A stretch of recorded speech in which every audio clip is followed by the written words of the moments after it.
Olá, pessoal. Hoje nós teremos a nossa revisão sobre reforma e contra-reforma e ainda falaremos um pouquinho sobre a relação entre o Barroco e o contexto histórico das disputas religiosas na Europa moderna. Sejam todos bem-vindos à nossa aula e vamos à nossa revisão. Bem, pessoal, nós chegamos à conclusão, através das nossas discussões, através dos nossos estudos, de que a reforma protestante ela se refere a um conjunto de movimentos de crítica a alguns dogmas da Igreja Católica. E esses movimentos de crítica contra alguns ensinamentos e algumas práticas da Igreja, eles ocorreram em diferentes pontos da Europa, né? Eles foram se espalhando e tiveram características próprias em cada lugar. Os movimentos de discordância, esses movimentos de oposição em relação a alguns dogmas, eles são considerados, são chamados então de reforma protestante, que é o que nós vamos estudar hoje. Essas reformas, elas são as responsáveis por criar o que nós chamamos de religiões protestantes, beleza? Então vamos à nossa aula. Deixa eu colocar isso aqui, pelo amor de Deus.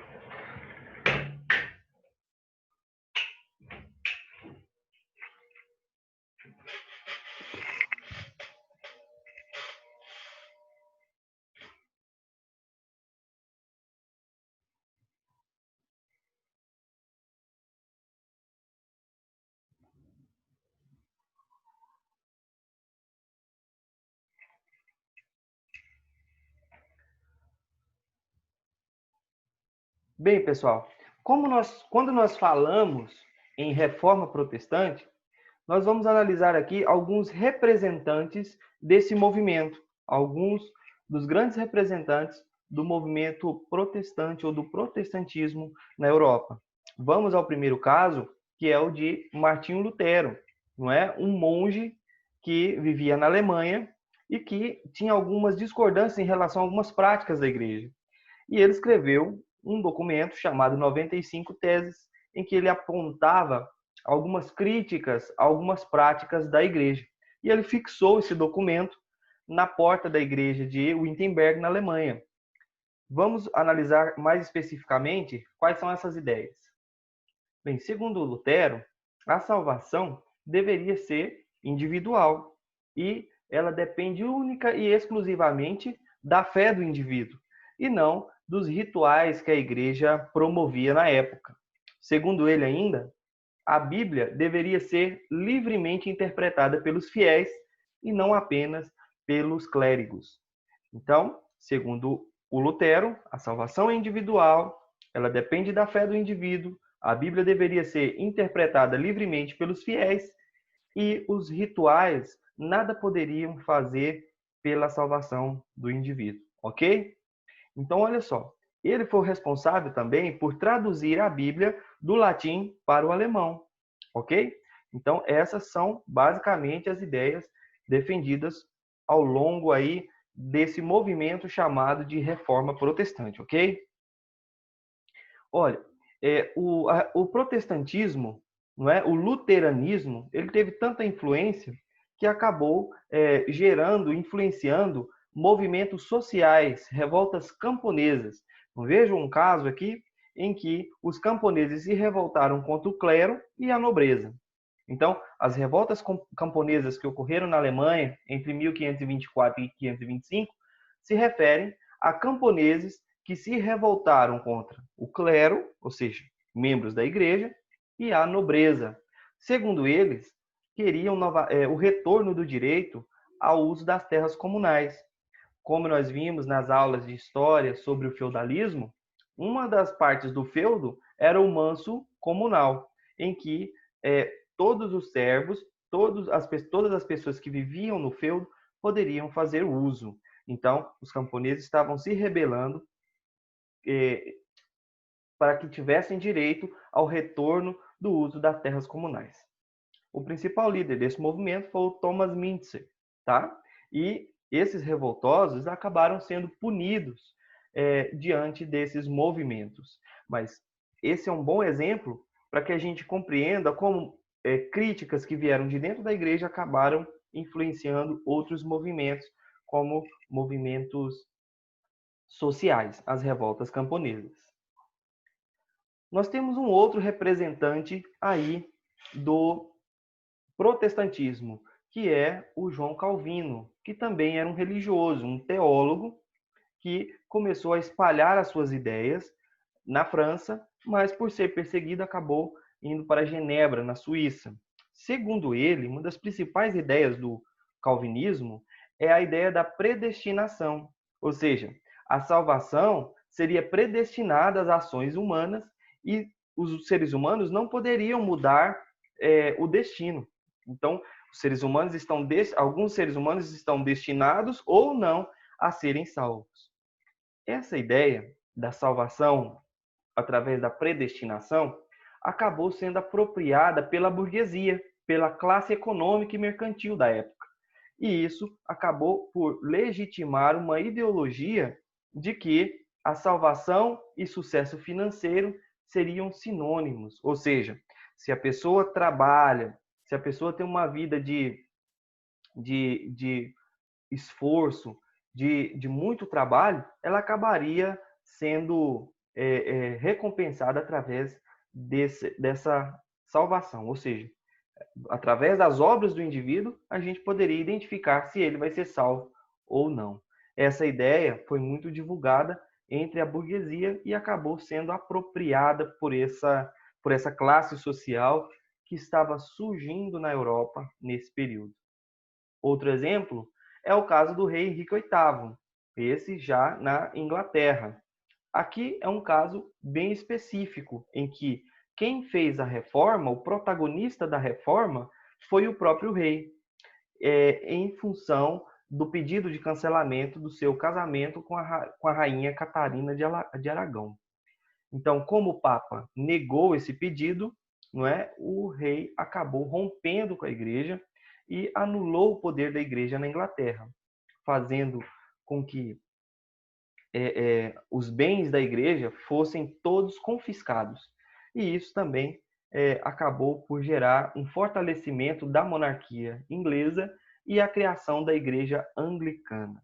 Beleza? Nós vimos também, ao longo das nossas aulas, que mesmo diante dessas críticas, dessas medidas de reforma na igreja, no interior da igreja, a igreja não ficou, certamente, de uma forma passiva diante dessas mudanças. É claro que houve movimentos contra essas críticas. Esses movimentos de reação da igreja contra a reforma é chamado de contra-reforma. Então, vamos analisar algumas características desse movimento de contra-reforma. Nossa questão primordial é: o que a igreja fez em relação a essas críticas? Então, vamos aos objetivos que nós analisamos nas aulas passadas e vamos retomá-los. Então, precisamos identificar o que foi a contra-reforma, sua relação entre reforma e contra-reforma e as ações que a igreja tomou diante dessas críticas, ok? Então, olha só, qual é o cenário histórico em que se desenrola a contra-reforma? Em primeiro lugar, é importante considerar o crescente número de adeptos às religiões protestantes. O protestantismo acabou se tornando muito atraente em vários setores da sociedade europeia, questionando o papel da igreja, questionando a autoridade do Papa e, inclusive, as vendas de indulgências como forma de perdão por algum pecado cometido. Então, diante dessa crise que a igreja sofreu nesse momento, é que há a necessidade de reavaliar algumas práticas da própria igreja. É claro que essa reavaliação ela foi interna e não permitiu interferências externas. Então, podemos definir a contra-reforma como um movimento de reação da igreja diante das críticas feitas pelos movimentos protestantes, ok? Que nós, inclusive, acabamos de ver. Então, os objetivos da contra-reforma foram reafirmar os dogmas da igreja, ou seja, defender esses ensinamentos, reorganizar esses ensinamentos no interior da própria igreja e reafirmar a defesa da interpretação da Bíblia restrita apenas aos clérigos, ou seja, apenas aos membros da igreja. Então nós temos o Concílio de Trento, não é um concílio que aconteceu aí na cidade de Trento, na Itália, entre 1545 e 1563.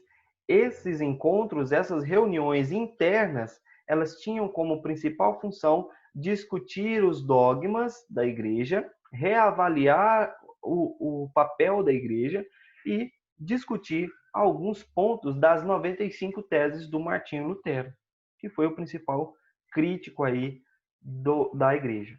Então, houve algumas alterações, como, por exemplo, no caso da venda de indulgência. Então, a venda de indulgências vai permanecer, porém, sem a venda do perdão de uma forma aí muito transparente, ok?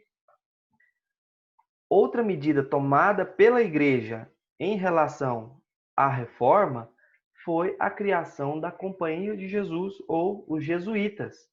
Esse grupo tinha como função criar missões evangelizadoras e catequizar pessoas, ou seja, converter pessoas ao catolicismo.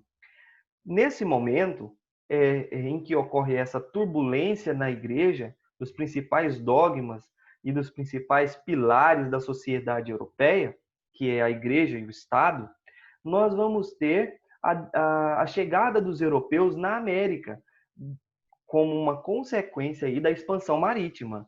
Ora, a descoberta de outros povos, como, por exemplo, as populações indígenas na América Portuguesa, na América Inglesa ou na América Espanhola, vai gerar aí um terreno muito fértil para que as companhias evangelizadoras pudessem catequizar pessoas, convertendo-os ao catolicismo, ok? Então, será na América, outras partes da Europa e da Ásia que essas missões vão se intensificar. Outro mecanismo criado pela Igreja foi o Tribunal da Santa Inquisição, ou Tribunal do Santo Ofício. Essa ideia, a Inquisição, o Tribunal do Santo Ofício, já existia na Europa desde o século XIII para combater práticas consideradas heréticas ou heresias ou paganismo, culto a outros santos, práticas religiosas que não eram autorizadas pela Igreja naquele momento. Então, por exemplo, então nós temos, no caso desse período, no século XIII, já um combate da Igreja a determinadas práticas. Mas como nós estamos analisando aqui o século XVI, o Tribunal do Santo Ofício ele não é uma criação da Igreja durante a Reforma. Ele já existia, mas ele passou a ter um papel muito mais efetivo para combater determinadas práticas e determinadas atitudes, né, de pessoas sob atitude suspeita, como, por exemplo, os recém-convertidos, os chamados cristãos novos, antigos praticantes do judaísmo e do islamismo. Então, por terem ainda muitas práticas culturais, muitas crenças aí trazidas pela tradição, esses chamados cristãos novos, eles eram colocados sob suspeita. Outras pessoas que foram muito perseguidas nesse momento foram os alquimistas, os astrólogos, artistas, cientistas, por terem considerado algumas práticas pagãs, ou seja, determinados ensinamentos ou atitudes que não iam contra os ensinamentos da igreja, ok? Nesse momento também nós temos aí na Europa determinadas práticas pelas mulheres, né, atividades da tradição que eram condenadas como rituais mágicos e bruxaria. Então, o Tribunal do Santo Ofício, não é? Ele foi um instrumento aí de investigação, de aproximação de pessoas que tinham práticas contrárias aos ensinamentos da igreja. Bem, Nós temos, nesse momento, entre os séculos XVI e século XVII, um movimento artístico na Europa que se espalhou pelo mundo posteriormente e que revela muitos dos dilemas que a sociedade europeia vivia em relação ao sagrado, a essas mudanças nas crenças, na religiosidade. Aqui nós estamos considerando a arte como um testemunho de um determinado período, que são os séculos XVI e XVII, ok? Então, foi a arte barroca foi um movimento artístico que está muito relacionado ao contexto histórico. Ela traz indícios e a partir dela é possível entender um pouco mais sobre como as pessoas lidavam com a questão da religiosidade na Europa. Bem, nós sabemos que, como o barroco se espalhou para diversas regiões, cada artista, cada lugar, cada momento histórico tem características próprias. Não podemos homogeneizar, ou seja, tratar a arte barroca como uma coisa só. Cada lugar teve e cada artista teve suas próprias perspectivas e seus próprios experimentos.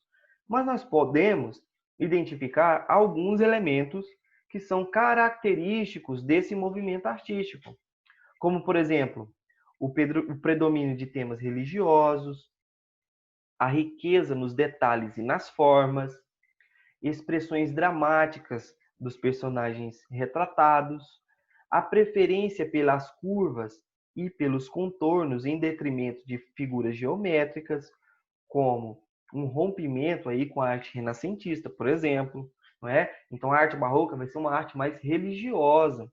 A importância do jogo entre luz e sombra, da iluminação, inclusive para realçar o contorno das figuras, das personagens, não é?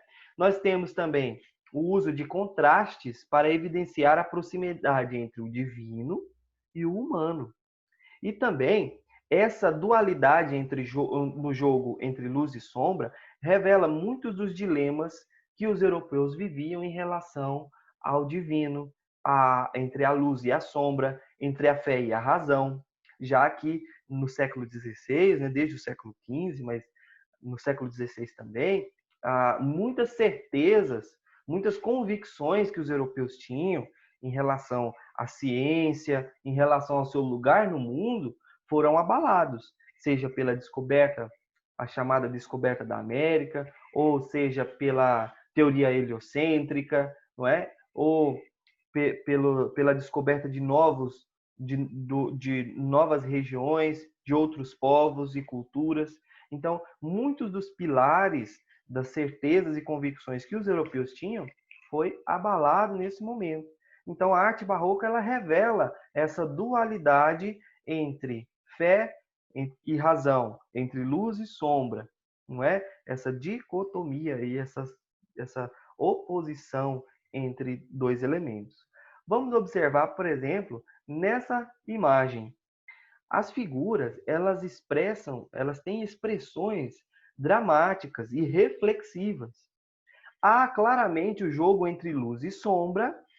Observem que o entorno da obra ele é todo escuro, para dar a impressão de que a iluminação ela parte aqui do centro. E o rosto das pessoas, através do jogo de luz e sombra, fica mais evidente. Nós temos também o tom reflexivo, não é? Além das expressões dramáticas, o movimento das vestes, o realce das formas, tudo isso nós podemos perceber aí nessa obra, A Ceia em Eamos. Ou seja, essa obra ela tem todas as características que nós analisamos anteriormente. Ela tem o jogo de luz e sombra, os personagens têm as formas muito bem delineadas, os temas religiosos, por se tratar de uma ceia, está retratando a religiosidade. Então, a arte barroca, ela testemunha muito do que os europeus estavam vivendo nos séculos XVI e XVII. A crise que provocou as mudanças, né, na ciência, na religião, e a arte não ficou imune a essas mudanças. Ok? Bem, pessoal, nós vamos continuar na nossa aula corrigindo aí o nosso simulado, as questões que nós propomos aí no nosso simulado. Vamos falar um pouquinho de renascimento e vamos aí retomar alguns conteúdos já trabalhados ao longo das nossas aulas. Vamos aí à questão número 1 do texto de William Shakespeare, Hamlet, e o texto A Cidade de Deus, de Santo Agostinho. Vamos aí fazer uma contraposição, uma oposição, uma comparação. Leia atentamente os textos abaixo. Então, vamos ao texto 1. Pegue o seu simulado para a gente fazer aí o nosso gabarito. Texto 1. Que obra de arte é o homem, tão nobre no raciocínio, tão vário na capacidade, em forma de movimento, tão preciso e admirável. Na ação é como um anjo, no entendimento é como um Deus. A beleza do mundo, o exemplo dos animais. Um belo texto. Nesse texto, há uma exaltação do ser humano, do homem. Vamos ao texto 2. Pois o Senhor reinará na terra com seus santos, como dizem as Escrituras, e nela terá sua igreja, na qual nenhum mal penetrará, afastada e pura de toda mancha do mal. A igreja se revelará então com grande clareza, dignidade e justiça. Então, não haverá prazer em se enganar, em mentir, em ocultar o lobo sob a pele da ovelha. Olha só, aqui nós temos um texto mais relacionado à religião, falando então da igreja, falando de Deus, não é? Então nós podemos aí estabelecer uma contraposição. Mas vamos ao enunciado e vamos ver o que a questão está pedindo. Os textos permitem constatar um contraste. Olha só, o texto apresenta um contraste, ou seja, uma oposição, uma diferença, um em relação ao outro, de diferentes concepções entre a renascença e a mentalidade medieval. Ou seja, o que está sendo comparado aqui no texto é o renascimento, o pensamento renascentista, e um que traz a mentalidade medieval. A alternativa que apresenta o contraste que os textos revelam ou seja, nós temos alguns elementos aqui que nós podemos destacar. Por exemplo, aqui a valorização do texto está concentrada em quem? No homem, não é? Então usa alguns adjetivos, como por exemplo, nobre, vário, uma variedade na capacidade de raciocínio, não é? Admirável, não é? Outro adjetivo, não é? Anjo, compara o ser humano a um ser celestial, não é? E compara o ser humano na capacidade, no entendimento, a quem? A Deus. Então o texto, ele traz uma exaltação a quem? Ao ser humano, comparando-o a um Deus. Já o texto 2 está exaltando quem? O Senhor reinará. Ou seja, já é um pensamento já voltado para o quê? Para a igreja, não é? Então, e afirma, olha só, a igreja revelará com grande clareza dignidade e justiça. Aqui a valorização do quê? Da igreja, do pensamento cristão, trazendo aqui também alguns adjetivos, como dignidade, não é? Justiça. Olha só, que legal. Então, nós temos aqui alguns elementos no texto que nos permitem entender essa contraposição, esse contraste entre o Renascimento e o pensamento medieval. Então, qual é a alternativa que compara esses dois? Ora, eu preciso saber qual texto se refere ao Renascimento. e precisa saber qual é o texto que se refere à mentalidade medieval. O texto 1, ele é um texto antropocêntrico, porque coloca o homem no centro das coisas. Já o texto o 2, ele é um texto teocêntrico, que coloca Deus no centro de tudo. Então, a nossa alternativa correta é a letra C, que coloca em contraposição Deus e o homem, ou o homem a Deus, mas na ordem aqui, respectivamente, né? O antropocentrismo, homem no centro de tudo. Teocentrismo, Deus no centro de tudo.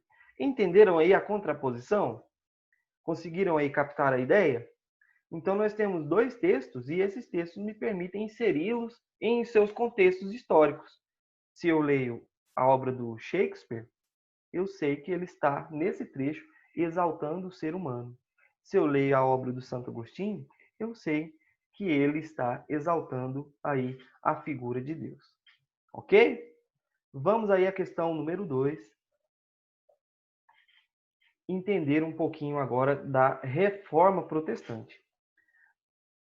Vamos ao texto. Diz assim: Deus chama cada um para uma vocação particular, cujo objetivo é a glorificação dele mesmo. O comerciante que busca o lucro, pelas qualidades que o sucesso econômico exige, o trabalho, a sobriedade, a ordem, respondem também ao chamado de Deus, santificando de seu lado o mundo pelo esforço, e sua ação é santa. O trecho acima é uma pregação de um dos principais líderes da Reforma Protestante do século XVI. Quem é esse líder? Então está aqui. Nós sabemos que o texto se refere à Reforma Protestante, ou seja, alguém que defende alguns valores de crítica contra a igreja, nesse momento. Mas vamos à crítica do texto. Olha só, o texto fala de vocação, fala de ordem, sobriedade, fala de comércio, olha aqui, e lucro, não é? Sucesso econômico. Olha só quantas informações. Trabalho, está aqui, trabalho. O texto fala também de esforço. Olha só quantas ideias esse texto apresenta. Sobriedade. Ou seja, o autor do texto está dizendo assim, que quem tem sucesso econômico, que busca o lucro, também é santificado por Deus. Ou seja, a pessoa que trabalha muito, a pessoa que tem sobriedade, atento, se esforça e que tem sucesso econômico, essa pessoa que enriquece, ela também tem um chamado de Deus. Olha aqui, tem um trecho do texto que fala que responde ao chamado de Deus. Tem vocação para o enriquecimento. Ou seja, quem é esse líder? Quem é o representante do movimento protestante, do protestantismo, que associava o enriquecimento à salvação? Foi o João Calvino, o calvinismo, não é? Através da predestinação.